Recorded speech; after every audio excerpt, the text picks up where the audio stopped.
ছেলে মানেই স্বার্থপর, ছেলে মানেই বেঈমান, ছেলে মানেই প্রতারক, ছেলে মানেই মিথ্যেবাদী, ছেলে মানেই পাষাণ নিষ্ঠুর, ছেলে মানেই বেয়াদব। হ্যাঁ, আসলেই ছেলে মানেই স্বার্থপর, কারণ নিজের ফ্যামিলির স্বার্থের জন্য অনেক সময় নিজের ইচ্ছে, নিজের স্বপ্নটাকে বিসর্জন দিতে হয়। তাই ছেলে মানেই স্বার্থপর।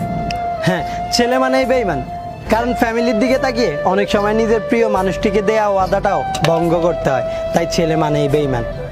হ্যাঁ, ছেলে মানে প্রতারক, কারণ ভিতরটা হচ্ছে ক্ষয়, তবুও নিজেকে সুখী প্রমাণ করতে সবার সামনে মিথ্যা অভিনয় আর প্রতারণা করে চলতে হয়। তাই ছেলে মানেই প্রতারক। আসলেই ছেলে মানেই মিথ্যেবাদী, কারণ খারাপ থাকলেও তাকে মুচকি হেসে বলতে হয় এই তো আছি বেশ। হ্যাঁ, ছেলে মানে পাষাণ নিষ্ঠুর আর নির্দয়, কেননা হাজার কষ্ট বুকে থাকলেও সেটা প্রকাশ করার নেই কোনো কারণ, যেহেতু তাদের কান্না করাটাই বারণ। তাই ছেলে মানে পাষাণ নিষ্ঠুর আর নির্দয়।